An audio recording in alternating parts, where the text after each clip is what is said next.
Hello guys, இன்னைக்கு maths doubt skill மான்வாவோட episode 4 தான் பார்க்க போகிறோம். ஸோ எபிசோடுக்குள்ளே போகிறதுக்கு முன்னாடி மறக்காமல் எல்லாருமே ஒரே ஒரு லைக்கை போட்டுருங்க. ஏன்னா அப்போ தான் இன்னமும் நிறைய பேருக்கு ரெக்கமெண்ட் ஆகும், தொடர்ந்து வீடியோஸை போட முடியும். சரி வாங்க, நம்ம டைம் மிஸ் பண்ணாமல் எப்பிக்குள்ளே போகலாம். போன எபிசோடில் என்ன ஆயிருக்கும், ஒரு மிகப்பெரிய ஃபயர் பாலாக உருவாக்கியிருப்பான். அதை பார்க்குற அவங்க பயந்து போயிருப்பாங்களா, அதனாலேயே நம்ம ஹீரோ அந்த ஃபயர் பாலை நிறுத்திருப்பான். இப்போ இவங்க 3 பேருமே தான் அங்கே போகிற மாதிரி இருக்கு. போகிற வழியிலையும் ப்ரீஸ்ட் பொண்ணு நல்லா ஒட்டி ஒட்டி அங்கே பேசுகிறா. எதுக்காக எவ்வளோ நேரம் ஆச்சு, உனக்காக நான் ரொம்ப நேரமாக அங்கே வெயிட் பண்ணிருந்தேன், அதனால தயவு செஞ்சு திரும்பலாம் இந்த மாதிரி பண்ணாத, எனக்கு ரொம்ப பயமா இருக்கு. சரி கண்டிப்பா, ஆனா அவங்க யோசிக்கிறான். ஆமா, இவங்க 2 பேரும் ரொம்ப க்ளோஸா இருக்கிற மாதிரி இருக்கு. ஆனா இந்த பொண்ணை நான் இதுக்கு முன்னாடி பார்த்ததே இல்லை. லீயோட கேர்ள் ஃப்ரெண்டோ? இதனாலேயே அவளை பத்தி அவ சொல்ல ஆரம்பிக்கிறா. ஹேய், நீங்க யாரு? நான் இதுக்கு முன்னாடி உங்களை பார்த்ததே இல்லை. ஏன்னா நானும் லீயும் இதுக்கு முன்னாடி ஒன்னாதான் பச்சோம். அவனோட கிளாஸ்மேட் தானா. என்னோட பேரு மூவாங்கு. அப்படியா? எனக்கு இந்த விஷயம் தெரியாது. என்னோட பேரை நீங்க மீசுங் வை அப்படின்னு சொல்லலாம். ஆனா இது ஒன்று, இவங்க நந்துக்கிறதெல்லாம் வச்சு பார்த்தா இவங்க 2 பேருமே க்ளோஸா இருக்கிற மாதிரி இருக்கு. அதனாலேயே மூவாங்கோ இந்த மாதிரி வாய்ப்பை விடக்கூடாதுன்னு சொல்லி அப்படியே ஒட்டிக்கிறா. ஹே லீ, நான் இன்னமும் கூட நிறைய விஷயத்த பத்தி பேசணும். அதை பத்தி ஏன் நம்ம பேசக்கூடாது?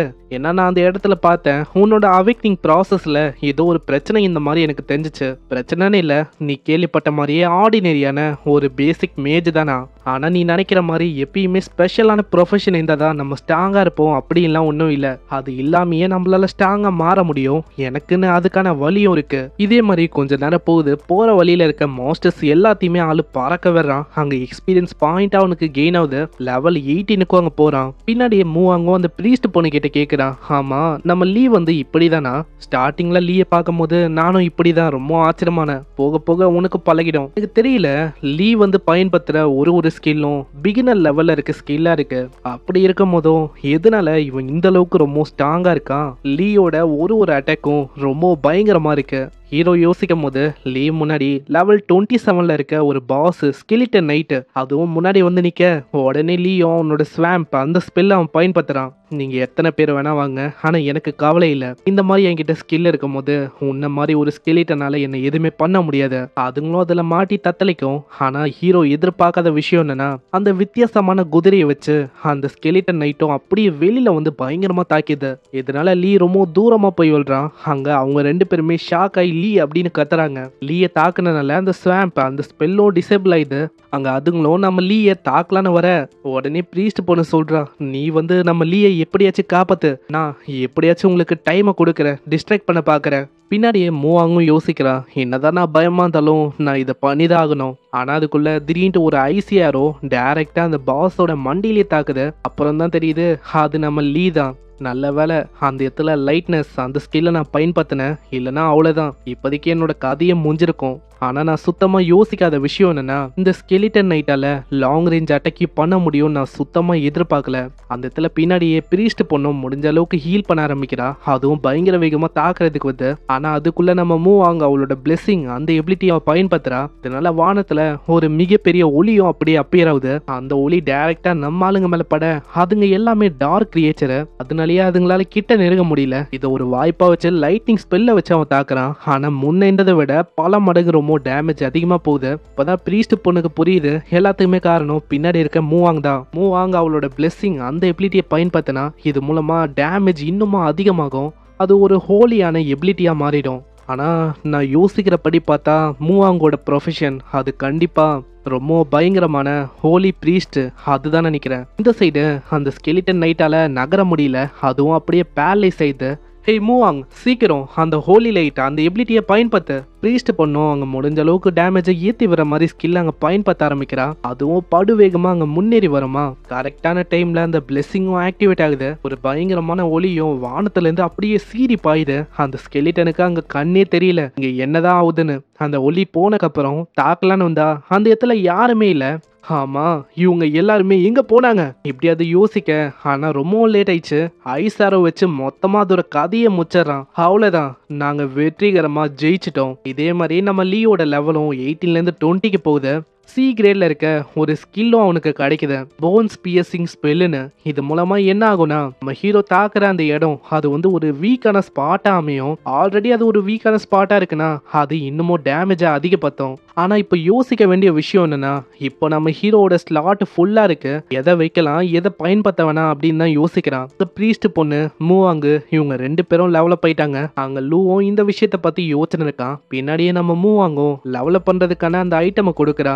இதை நீ யூஸ் பண்ணா இன்னமும் நல்லா இருக்கும், இதனால இன்னமும் ஸ்ட்ராங்கரா மாறிடுவ, போற வழி நம்மளுக்கு ஈஸியாவும் இருக்கும். அதே மாதிரி இந்த மாதிரி வாய்ப்பு எப்பயுமே கிடைக்குமான்னு கேட்டா கண்டிப்பா கிடையாது, நீ விட மாட்டேன்னு நினைக்கிறேன். இன்னொரு விஷயமும் இருக்கு, இதுக்கப்புறம் என்ன மூவாங் அப்படின்னு கூப்பிடாம குன் கோன் அப்படின்னு கூப்பிடு என்ன.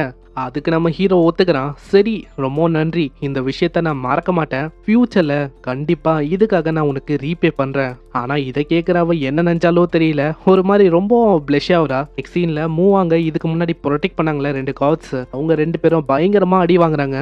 ஆமா யாரு சொன்னா மை லேடிய அப்படியே அங்க தனியா விட்டு வரணும்னு? ஏன்னா உங்களுக்கு ஐடியா இருக்கா இது எந்த அளவுக்கு ரொம்ப ஆபத்தான டென்ஷன்னு? நீங்க 2 பேரும் என்ன பைத்தியம் ஆயிட்டீங்களா, எதுக்காக இப்படி பண்ணீங்க இப்படி நாங்க பயங்கரமா கத்தி விடுறாங்க. அப்புறம் தான் அந்த காட்ஸும் லீயை பத்தி அங்க சொல்ல ஆரம்பிக்கிறாங்க. லீன்னு ஒரு பையன் வந்தான், அவன் நீங்க நினைக்கிற மாதிரி இல்ல, ரொம்ப ஸ்ட்ராங்கு, அதனாலே நாங்க யோசிச்சோம் கண்டிப்பா அது பிரச்சனையா இருக்காது. ஆமா என்ன நீங்க பைத்தியம் ஆயிட்டீங்களா என்ன, யோசிக்காம எதுக்காக நீங்க இப்படி பண்ணீங்க அப்படின்னு தான் ஒரு கத்திக்கினே இருக்காரு. ஆனா அதுக்கப்புறம் அவரு சைல இருக்க விஷயத்த பார்த்து ரொம்ப ஆச்சரியமாகறாரு. ஏன்னா அந்த கேட்டு மேல ஒரு வார்னிங் அப்பியர் ஆகுது. இது வரைக்கும் ஒரு சாதாரணமா டிஃபிகல்ட்டி லெவல்ல இருந்துச்சு, இப்போ அதோட லெவல் அது அபேசஸ் லெவலுக்கு போயிடுச்சு. அதாவது டிஃபிகல்ட்டியும் தாண்டி இருக்கிற லெவல். அது உள்ள ஒன்ஸ் போயிட்டா அவ்வளவுதான், அவ்வளவு சீக்கிரத்துல அவங்களால பொழைக்கவே முடியாது. சீக்கிரம் என்ன பண்ண இருக்க, சீக்கிரமா எலைட் லெவல்ல இருக்க நிறைய பேரை கேதர் பண்ணு, இன்னைக்கு நம்ம ஏதாச்சும் பண்ணி மை லேடியை காப்பாத்தணும். புரியுது புரியுது, ஏதோ நான் வர சீக்கிரமா. சீன் அப்படியே நம்ம லீயை நோக்கி வருது. லீயும் மெடிடேஷன் மூலமா உன்னோட மானவை இன்னமும் ஏத்தின்னு இருக்கான். அங்க திடீர்னு யாரோ ஒருத்தங்க பயங்கரமா நந்து வரும் போதே பேசிக்கினே வராங்க. எங்களோட சது நீங்க தானா, நீங்க தான் இதுக்கு முன்னாடி என்னோட மினியன்ஸை கொன்னீங்களா? ஆனா ஏதோ ஒண்ணு, நீங்க கடைசியில என் கிட்ட வந்து மாட்டிக்கினீங்க. அப்புறம் தான் நம்மளுக்கு தெரியுது இந்த இடத்தோட பாஸ் தான் இது. எல்லா ஸ்கெலிட்டனுக்கும் பாஸா இருக்கிற டார்க் மேஜ் கருபி. இதை பாக்குற அவங்க 2 பேருமே ரொம்ப ஷாக் ஆகுறாங்க. இன்னொரு சைடு லீயோ அங்க மெடிடேட் பண்ண இருக்கானா, இந்த மாதிரி டைம்ல டிஸ்டர்ப் பண்றது சரியா இருக்காது அப்படின்னு அவ யோசிக்கிறா. அங்க என்ன பண்ணலான்னு யோசிக்கும் போது திடீர்னு ஏகப்பட்ட ஆளுங்க வர மாதிரி சவுண்டு கேட்கும். யாரான்னு பார்த்தா அங்கிள் ஃபூ தான், நம்ம மூவாங்கோட பட்டர் தான் இவரு. அங்க இவங்கள பார்த்தோன்னே தான் மூவாங்க்கு ரொம்ப நிம்மதியா இருக்கு. அவங்க வரும்போது அந்த பாஸ் அவங்க எல்லாரையும் பார்த்து சொல்லுது, என்ன இது அனோயிங்கான பூச்சிகளா, செத்து போங்க. இப்படி அது சொல்லும் போதே அங்க ஏகப்பட்ட ஸ்பைக்கியான ராக்ஸும் அப்பியர் ஆகுது. அதுல மாற்ற ஒரு பர்சனோட கதையும் அப்படியே அங்க முடியுது. சில பேர் அங்க தப்பிக்கிறாங்க. ஆமா என்ன ஆச்சு, உன்னால எவ்வளவுதான் பண்ண முடியுமா இப்படின்னு அந்த பர்சனும் சொல்ல திடீர்னு மேல மிகப்பெரிய கிரியேச்சர் அப்படியே குதிக்குது. அதனாலேயே ஆளோட கதையும் அங்கேயே முடியுது. அப்புறம் தான் இதை பத்தி நம்மளுக்கு தெரியுது, இது ஒரு டீமன் லார்டா இருக்கு, இதோட லெவல் அது என்ன அப்படின்னு தெரியல. என்னை யாரு இங்க சமன் பண்ணா, நீயா? என்ன இது இங்க எப்படி டீமன் லார்டு வந்துச்சு? அங்க டீமன் லார்டு கிட்டயும் அந்த டார்க் மேஜ் இப்பதான் பேச ஆரம்பிக்குது. மை லார்டு, உங்களை சமன் பண்ணது நான் தான். நான் உங்களை எதுக்காக சமன் பண்ணனா, முன்னாடி உங்களுக்காக நிறைய பேரை நான் கொண்டு வந்திருக்கேன். இவங்க எல்லாரோட சோல்ஸையும் உங்களுக்கு ஆஃபர் பண்ணி சாக்ரிஃபைஸ் பண்ணலாம் தான் உங்களை சமனே பண்ண. இவங்க எல்லாருமே மார்டல், ஆனா இவங்கள மாதிரி ஆளுங்களுக்கு என்னோட பல்லுல இருக்க கேப்பை கூட அடிக்கிறதுக்கு தகுதி இல்லை. எல்லாருமே பயந்து இருக்கும் போது அங்க முன்னாடியே யாரோ ஒருத்தங்க வராங்க. என்னது ஏதோ ஒன்று சொன்னியே, இந்த மாதிரி நாங்க எல்லாருமே சாக்ரிஃபைஸ்ன்னு, வாயே நீ தெரியாதனமா விட்டுட்ட. நான் இருக்கும் போது அப்படி நடக்காது. நான் அந்த ஐட்டமை வச்சு நம்ம ஆளு மெடிடேட் பண்ணிட்டான். இப்போ நம்ம ஹீரோவால அட் அ டைம்ல 2 ஸ்கில்ல பயன்படுத்த முடியும். அங்க அதுக்கேற்ற மாதிரியே போன் பியர்சிங் ஆரோ அதை அவன் பயன்படுத்துறான். பார்க்கலாம் இதனால என்ன அவுட்கம் ஆகுதுன்னு. அதை பார்க்குற அந்த பெரியவரு ரொம்ப ஆச்சரியமா வர்றாரு. ஏன்னா அபிசஸ்ல இருக்க டீமனோட ஸ்கில் அது, அந்த மாதிரி ஒரு ஸ்கில்ல எப்படி இவனால பயன்படுத்த முடியுது அப்படின்னு தான் அவர் யோசிக்கிறாரு. ஆனா அதுக்குள்ள அந்த அட்டாக்கும் டைரக்டா டீமன் லார்ட நோக்கி படு வேகமா போகும். அதுவும் அங்க பிளாக் பண்ணலான்னு பாக்குது. சில பல அட்டாக் அப்படியே கையில படும், அதனால பெருசா அதுக்கு எதுவும் ஆகல. என்ன யோசிக்கிற ஹியூமன், நீ வந்து சாகுறதுக்கு தயாரா இருக்க போலியே? அதுக்கு அங்க தெரியல. ஏன்னா அந்த போன் பியர்சிங் ஸ்பெல்லு கூட இன்னொரு ஸ்பெல்ல அவன் போட்டிருப்பான். அதனாலேயே அதோட கையும் அங்க ஓட்டி ஆயிடுது. இதை பாக்குற பெரியவரும் அவங்க யோசிக்கிறாரு, நான் யோசிக்கல இந்த அளவுக்கு பயங்கரமா இவனால போன் பியர்சிங் ஸ்பெல்ல பயன்படுத்த முடியும்னு. இந்த ஏஜ்ல இந்த மாதிரி விஷயங்களை இவனால பண்ண முடியுது. உண்மையிலேயே இவன் யாரு? ஆனா ஏதோ ஒண்ணு, இன்னமும் அந்த டீமன் லார்டுக்கு எதுவுமே ஆகல. சீக்கிரம் எல்லாருமே தாக்குங்க. அங்க இருக்கிற எல்லா மேஜும் பயங்கரமா அவங்களோட ஸ்பெல்ஸை வச்சு தாக்குறாங்க. அது மேல பயங்கரமா வெடிக்குது. ஆனா அதனால பெருசா எதுவும் ஆகுற மாதிரி இல்ல. பட்லரும் தாக்கலான்னு போகும்போதே அங்க ஹீரோ கிட்டே சொல்றாரு, யங் மேன், தயவு செஞ்சு என்னோட மூவ் அங்க பத்திரமா பாத்துக்கோ. நான் உன்னதான் நம்பி இருக்கேன். இந்த பட்லரும் சும்மா இல்ல, பயங்கர ஸ்ட்ராங்கு.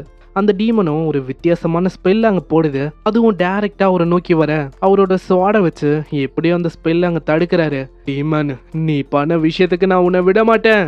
நான் உன்னை கொல்லணும்னா என்னோட முழு பவரை பயன்படுத்தணும்னு நினைக்கிறேன். அப்படி என்னால உன்னை கொல்ல முடியலனா கூட அட்லீஸ்ட் என்னால டைமையாச்சும் பை பண்ண முடியும் மூவாங்காக. ஸ்வாட் ஆஃப் ஜட்ஜ்மெண்ட் இப்படின்னு சொல்லிங்கன்னே அவர் பயங்கரமா தாக்குறாரு. ஆனா அது வெறும் 2 விரல்ல அவரை பிடிச்சு அப்படியே நசுக்க ஆரம்பிக்குது. என்னையா ஆச்சு? உன்னால எவ்வளவுதான் விஷயங்களை பண்ண முடியுமா? இப்படின்னு அது பயங்கரமா அங்க தூக்கி அடிக்க அவரும் அப்படியே கீழே விழுறாரு. அங்க மூச்சானும் எவ்வளவோ காப்பாத்தலாம் அப்படின்னு போலான்னு பாக்குறா. ஆனா நம்ம ஹீரோ தான் தடுக்கிறான். வெயிட் பண்ண, இந்த விஷயத்த நான் பாத்துக்கிறேன். அங்கிள் ஃபூ, சீக்கிரமா ஓடி போங்க அப்படின்னு பின்னாடி இருக்க அந்த பர்சனும் அங்க பயங்கரமா கத்துறான். அந்த டீமன் லார்டும் அங்கிள் ஃபூவை மொத்தமா மிரிச்சு காலி பண்ணலான்னு வரும். ஆனா அந்த மாதிரி டைம்லயும் மிஸ் மூவேங் எப்படியாச்சு தப்பிச்சிருங்க. அங்க கதையை முடிக்கலான்னு வரும்போது ஒரு ஐஸ் அட்டாக் டைரக்டா அதோட விங்கை நோக்கி பாயுது. அடுத்த செகண்டே அந்த விங்கும் சின்ன பின்னமாவுது. இதை ஒரு வாய்ப்பா வச்சு காலிலே ஒரு பயங்கரமான வெட்டு கொடுக்கறாரு. அதுவும் பேலன்ஸ் இழந்து அப்படியே தூரமா போய் விழ ஆரம்பிக்குது. அங்க இதனால அவர் ஓடி போக, உனக்கு எவ்வளவு தைரியம் இருக்கும் என்னோட காலிலே நீ தாக்கிட்டு ஓட பாக்குறியா? லீயும் தூரத்துல இருந்து சொல்றான், இதுக்கு மேல இந்த விஷயத்த நான் பாத்துக்கிறேன். அங்க லீயும் தாக்கலான்னு போகும்போதே அந்த வயசானவரு இப்பயும் அங்க கத்திக்கின்னு இருக்காரு. யங் மேன், என்ன பண்ண இருக்க? சீக்கிரம் மிஸ்ஸ வந்து எப்படியாச்சும் காப்பாத்து. அதுதான் உன்னோட டியூட்டி. உன்னால இவனை எதுவுமே பண்ண முடியாது. அதுக்கு ஒன்றும் அவசியம் இல்லை. ஏன்னா அந்த டீமன் லார்டு அதுக்கு எப்படி டேமேஜை கொடுக்கணும், எப்படி அதை மொத்தமாக முடிக்கணும்னு எனக்கு தெரியும். பார்க்குற அங்கிள் ஃபூ ரொம்ப ஷாக் ஆகுறாரு. ஏன்னா அதோட வீக்கான பகுதியும் நம்ம ஹீரோக்கு தெரிஞ்சிருக்கு. ஒரு ஆர்டினரியான மேஜா இருந்துட்டு ஒரே நேரத்தில் 2 ஸ்பெல்லையும் போட முடியுது. எனக்கு இப்போவும் எதுவுமே புரியல, எப்படி இது பாசிபிள் ஆகும். இங்க இப்படி அவர் யோசிக்க அந்த டீமன் லார்டும் பயங்கர வேகமா அப்படியே பாயுது. உன்னை நான் விட மாட்டேன், இறந்து போ ஃபில்தி கிரியேச்சர். ஆனா ஜஸ்ட் மிஸ் கரெக்டான டைம்ல நம்ம ஹீரோ அப்படியே தப்பிக்கிறான். தப்பிச்சவனே பின்னாடி போயிட்டு கரெக்டா அதோட விங்ஸ்லயே தாக்குறான். ஏன்னா நம்ம லீக் அங்க நல்லாவே தெரிஞ்சிருக்கு, விங்ஸ்ல தான் அதோட மேஜிக்கை ஸ்டோர் பண்ணி வச்சிருக்குன்னு. இப்போ விங்ஸ்னு ஒண்ணு இல்லவே இல்லை. அப்படி இருக்கும் போது உன்னால கண்டிப்பா மேஜிக்கை பயன்படுத்த முடியாது. அதானே? எப்படி எப்படி அவனுக்கு இந்த விஷயம் தெரிஞ்சிருக்கு எப்படின்னு யோசிக்கிறியா? ஏன்னா அபிசல் டீமன், அதாவது உன்ன மாதிரி கிரியேச்சருங்க எங்க ஹியூமனிட்டிக்கு ஒரு மிகப்பெரிய எனிமையா இருக்கு. ஸோ திரும்பவும் உலகத்தை ஆக்கிரமிக்கணும், உலகத்தை அட்டாக் பண்ணணும் அப்படின்னு எதுவுமே பண்ணக்கூடாதுன்னு சொல்லி எங்கள் அகாடமி ஏகப்பட்ட விஷயங்களை ஸ்டூடெண்ட்ஸுக்கு டீச் பண்ணோம். அதனால ஏகப்பட்ட ஸ்ட்ராட்டஜிஸும் வீக்னஸும் எங்களுக்கு தெரியும். நீ வந்து அபேசல்லேருந்து வந்த ஒரு டீமன் லார்டாக இருக்கிறனால உன்னோட டீமன் ஹார்ட் அது வந்து ரேண்டமாக எங்கேயாச்சும் ஒரு இடத்துல இருக்கும். ஸோ அதனாலேயே அவ்வளோ சீக்கிரத்தில் கண்டிப்பாக உன்னை அழிக்க முடியாது. லக் இருந்தால் ஒண்டிதான் உன்னை கொல்லவே முடியும். அங்கே இது கேட்குற டார்க் மேஜும், தம்பி நீ ரொம்ப அரகண்டா பேசின்னு இருக்க, ஒன்ஸ் ரிகவர் ஆயிட்டா அவ்வளவுதான், உன்னோட கதை முடிஞ்சிடும் இப்படின்னு அந்த டார்க் மேஜ் பாஸும் கத்தின்னு இருக்க, திடீர்னு அந்த டீமன் லார்டு அந்த டார்க் மேஜ் பாஸையே அப்படியே தூக்க ஆரம்பிக்குது. மை லார்டு, என்னை விடுங்க, என்ன பண்ணிருக்கீங்க? எனக்கு பவர் வேணும், என்கிட்ட மேஜிக் பவர் இல்ல. ஆனா உன்கிட்ட மேஜிக் பவர்னு ஒண்ணு இருக்குல்ல, உன்னை மொத்தமா அப்படியே முழுங்கிட்டா என்கிட்டயும் மேஜிக் பவர் வந்துடும் இல்லையா? இதை கேட்கிற லீ, அந்த மேஜிக் கேங்கு, அந்த பொண்ணுங்க எல்லாருமே ஷாக் ஆகுறாங்க. அதே மாதிரி அந்த டீமன் லார்டும் ஒரே வாயில அப்படியே முழுங்கிது. மை லார்டு வேணாம். ஆனா அது கப்புன்னு முழுங்கிக்க அதோட உடம்பே பயங்கரமா அங்க டிரான்ஸ்ஃபார்ம் ஆக ஆரம்பிக்குது. அங்க கிழிஞ்சு போன அதோட விங்ஸும் அப்படியே கொஞ்சம் கொஞ்சமா முளைக்குது. டீமன் லார்டு அதோட செகண்ட் ஃபேஸுக்கு போகுது. இதுகிட்ட தப்பி தவறி கூட மாட்டிக்காதீங்க, ஏன்னா எக்ஸ்ட்ரீம்லி ரொம்ப டேஞ்சரஸ். ஃபில்தி கிரியேச்சர்ஸ், நீங்க பண்ண வேலைக்கு நான் உன்னை விட மாட்டேன், செத்து போங்க இப்படின்னு ஒரு பயங்கரமான பீம் அங்க தாக்குது. அது டைரக்டா நம்ம லீ மேல படலான்னு வரும். ஆனா நல்ல வேலை அவன் கிட்ட லைட்னஸ் அந்த ஸ்கில் இருக்கு. ஆளு படு வேகமா அங்க தப்பிக்கிறான். என்கிட்ட அந்த லைட்னஸ் அந்த எஜிலிட்டிக்கான ஸ்கில் இருக்கு. அப்படி இருக்கும் போது என்னால சர்வே ஆக முடியும். ஆனா பிரச்சனையே என்னன்னா, இங்க நிறைய பேர் இருக்காங்க, அவங்களையும் நான் காப்பாற்றணும். என்னால கரண்டா அந்த ஆர்மர் அந்த ஸ்பெல்ல பயன்படுத்த முடியாது அட் டைம்ல. இப்படின்னு யோசிக்கும் போதே அங்க திடீர்னு என்னாச்சுன்னு தெரியல, நம்ம ஹீரோவோட அட்டாக் பவர் அது 100 மடங்கு இன்க்ரீஸ் ஆயிருக்கு அப்படின்னு நோட்டிபிகேஷன் வருது. திரும்ப ஒரு நோட்டிபிகேஷன் வருது, உங்களோட அட்டாக் பவர் அது 200 மடங்கு ரொம்ப அதிகமா இருக்கு. லீயோட உடம்பு அப்படியே க்ளோ ஆகுது. அப்புறம் தான் ஆளுக்கு புரியுது, அங்க மேஜ், நம்ம மூவாங்கு, ப்ரீஸ்ட் பொண்ணு எல்லாருமே அங்க ஹெல்ப் பண்ண இருக்காங்க. நம்ம லீக்கு இப்போ ஹோலி பிளெஸிங்கும் கிடைக்கும் போது எல்லாமே அப்படியே டபுள் ஆகுது. இந்த முட்டாளுங்க இருக்கிற வரைக்கும் என்னால் நிம்மதியாக இருக்க முடியாது. இந்த குரூப்பை நான் மொத்தமாக முடிக்கிறேன். இல்லை, நான் ஒன்றும் அப்படி நடக்க விட மாட்டேன் இப்படின்னு ஆளு அவனோட லைட்னஸ் அந்த ஸ்கில்லை பயன்படுத்துகிறான். எல்லாருமே இறந்து போங்க. டீமன் லார்டும் ஒரு அட்டாக்கை அவங்கள நோக்கி அனுப்ப அவ்வளோதான் அவங்களோட கதையே முடிய போகுது அப்படின்னு நம்ம யோசிப்போம். கடைசி நேரத்தில் நம்ம லீயோட எபிலிட்டி அது அப்படியே 300 மடங்கு ரொம்ப அதிகமாகுது. இதனால ஆளு 2-3 செகண்ட்ல அங்க வந்துடுறான். அந்த அட்டாக் பாயறதுக்குள்ளேயே லைட்னிங் ஆர்மரா வர வைக்கிறான். கரெக்டா அந்த அட்டாக்கு பாயும் போது பங்கமான எக்ஸ்ப்ளோஷனும் ஏற்படுது. அவ்வளவுதான், கதையை முடிஞ்சிச்சு அப்படின்னு தான் டீமன் லார்டு யோசிக்குது. ஆனா திடீர்னு அந்த இடமே ஒரு மாதிரி கீழே அந்த டீமன் லார்டை இழுக்க ஆரம்பிக்குது. அப்புறம் தான் அதுக்கு புரியுது இது லீயோட எபிலிட்டின்னு. திடீர்னு அங்க லைட்னிங் அட்டாக்கும் அது மேல பாயுமா, அப்படியே அங்க பேரலைஸ் ஆயிடுது. அது உறைஞ்சு போனனால டீமன் லார்டால அவ்வளோ சீக்கிரத்துல நகரவும் முடியல. என்ன சொன்ன, எங்களை மொத்தமா முடிக்கிற அப்படின்னு சொன்னல, இப்பதான் உண்மையான ஷோவே ஆரம்பிக்குது. ஏன்னா ரொம்ப பயங்கரமான விஷயத்த நீ பார்க்க போற. அங்க ஆல்ரெடி அது மாட்டின்னு இருக்கும் போதே எலக்ட்ரிக் டெக்னிக்கு, ஆர்கைனு இந்த மாதிரி நிறைய டெக்னிக்கை அவன் கம்பைன் வச்சு தாக்குறான். அது இன்னமும் வசமா மாட்டிக்குது. என்னால நகர முடியல. என்ன ஆகுது, என்னால ஏன் நகர முடியல? லீயும் ஓடி போகும்போதே பின்னாடியே ஃபூவும் சொல்றாரு, சீக்கிரம் என்சான்மெண்ட் எல்லாமே நம்ம லீக்கே கொடுங்க. ஏன்னா இந்த இடத்துல லீயால முடிதான் எல்லாரையுமே காப்பாற்ற முடியும். லீ தான் நம்ம எல்லாருக்குமே ஒரு நம்பிக்கையா இருக்கான். அங்க இருக்கிற ஒரு மேஜும் நம்ம ஹீரோ மேல ஸ்கில்ல யூஸ் பண்ணும்போது ஆல்ரெடி லீயோட அட்டாக் பவர், எஜிலிட்டி இதெல்லாம் 300ல இருக்கும்.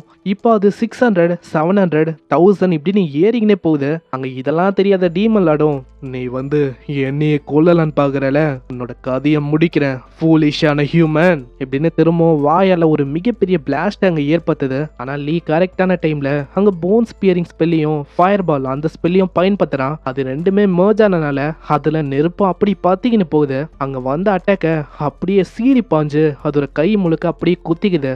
உடம்பு முழுக்க அந்த எலும்பு குத்தும் போது அது தலையை ஒண்டி அங்க ப்ரொடெக்ட் பண்ண இருக்கு.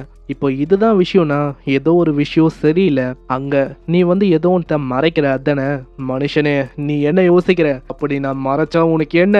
ஆனா அத்த செகண்டே அந்த போன்ஸும் உடைய ஆரம்பிக்குது. ஒரு மிகப்பெரிய எக்ஸ்ப்ளோஷனும் ஏற்படுது. இப்பதான் நம்மளுக்கு தெரியுது ரெண்டுத்தையும் அவன் காம்போவா பயன்படுத்தியிருக்கான். அதனால தான் அப்படி வெடிக்குது மூஞ்சிக்கிட்ட. இந்த மாதிரி வாய்ப்பை விடாம தூரத்துல இருந்து ஐஸ் பியர்ஸ் அவன் அனுப்புறான். அதுவும் டைரக்டா டீமன் லார்டு மேலே பாயுது. அவ்வளவுதான், பிரச்சனை சால்வ் ஆயிடுச்சு அப்படின்னு தான் பிரீஸ்ட் பொண்ணு யோசிக்கிறான். இன்னமும் அந்த விஷயம் முடியல. டீமன் லார்டு உயிரோட தான் இருக்கு. நான் இன்னமும் சாகல. உன்கிட்ட இதுக்கு முன்னாடி என்ன டிஃபீட் பண்றதுக்கு ஒரே ஒரு வாய்ப்பு ஒண்டி தான் இருந்துச்சு. ஆனா நீ அதையும் வீணாக்கிட்ட. அடையிரு, ஏன் என்னால ரெக்கவர் ஆக முடியல? என்ன பண்ண?